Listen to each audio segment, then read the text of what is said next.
Hey y'all, before this video starts, go ahead and check out IamAstrologyReadings.com. That is where all of our blogs are being posted. We want to hear your opinions. Leave a comment, leave a like, let us know you're watching. With that being said, let's get to the video. I have a question for you. When I was learning astrology, I was doing it in Uber and Lyft while I was driving Uber and Lyft. And I was giving people, talking to people about their charts. And sometimes it wouldn't just be one person in the car. Sometimes it would be, it could be siblings getting in the car together. It could be, girlfriend and boyfriend, or just homeboys, or friends. And while I was talking to them, let's just say I would get on like the life lesson and things that block them and things that person would struggle with. And let's just say I'll start talking to them about their Saturn sign. And the person who was with the other person would say a lot, man, I tell you that all the time. Man, this is amazing. I tell you that all the time. Now, at some point, I started thinking, damn, how is this happening? How is this person's sibling, this person's friend, telling them about their Saturn sign and they don't even know astrology? Why do you think that was happening? One, you're a stranger to them and you're telling them certain areas where they need to work on. No, take me out. I'm asking you, how did that friend know? How did that sibling know what that other person would?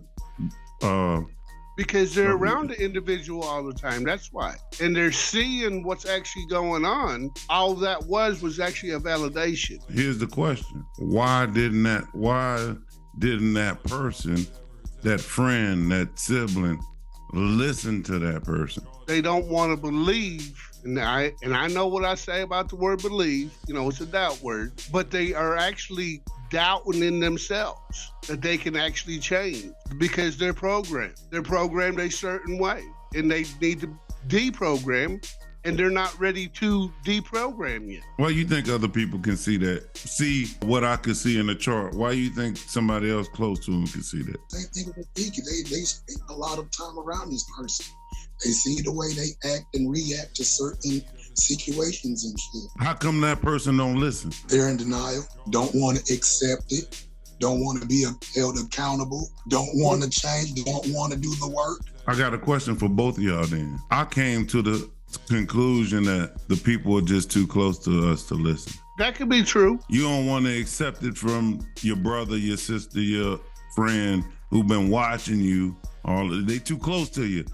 Why do we believe that person don't know what they talking about? You can't reason that you've been around them all their life. It could be some things going in their head, or maybe they just hate me. Maybe they don't want to see me with XYZ or with whoever, being naive. And I'm just saying that, Rafiki, to you because you brought up, hey, other people can show you your reflection. And I've noticed that we don't like to listen to the people that's close to us when they telling us our reflection. Because a lot of the times, and I'm speaking for myself when I say this, people get into their head, you're just saying that because you're just nitpicking that. You're not trying to help me, you're just trying to hurt me. And that's that programming that I was talking about. Because they're around us all the time, they see us, they see our patterns, and when they try to tell us our patterns or tell us our faults or show us, we don't take it as the constructive criticism. We take it as, oh, you're just nitpicking. A jab, yeah. You're just trying to jab at me. Or like if you're out in public, oh, you're just trying to one-up me, or you're trying to embarrass me. How dare you do that? That's some of the things I used to say all the time. Why are you taking a jab at me? We're out here in public. Why are you doing this? Oh, you're just trying to make yourself look good. Here, let me start telling some of your things. So it turns into an argument because... So let me ask you this, Rafiki. If you out to dinner and you done drip some salad dressing down your beard, you don't want somebody to tell you? Oh, yeah, tell me. Well, if I go by what you just said, you would take that as, man, why are you trying to embarrass me by telling me I got something on my beard? It depends on how you actually do it, though. I don't think it really would matter, Rafiki, if somebody say it nice, Rafiki, you got something on your beard, versus somebody saying it hard, Rafiki, you got something on your beard.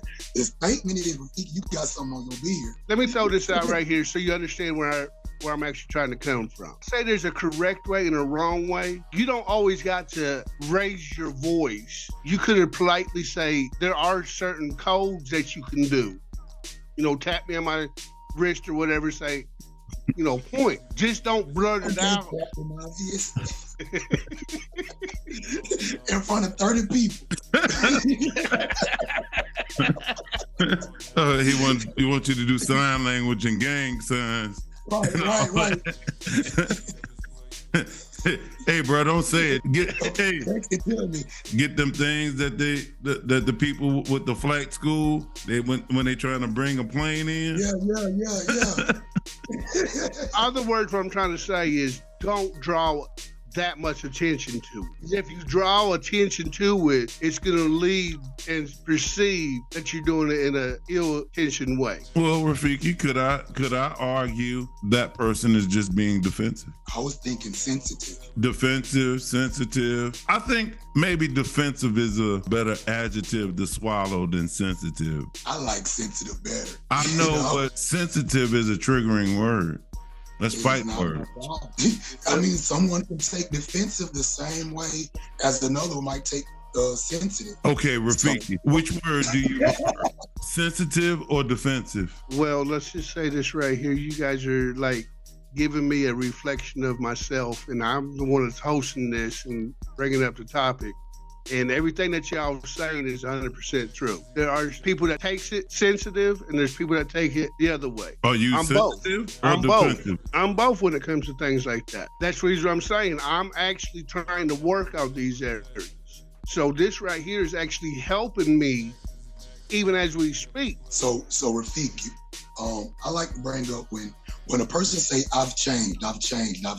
If you haven't been in that situation since the last time you was in that situation and you handle it in a way that you didn't want to handle it, you will not work on that, or I don't think that a person can work on that without being in those situations to actually work on it. So for a person that's being sensitive, they would have to take constructive criticism, and they would have to actually be conscious that in their self that, hey, this is not an attack. This person cares for me. This person is actually trying to help me. I should not, get defended, get on the defense or be sensitive. I don't really think that much responsibility holds on the one presenting said issue.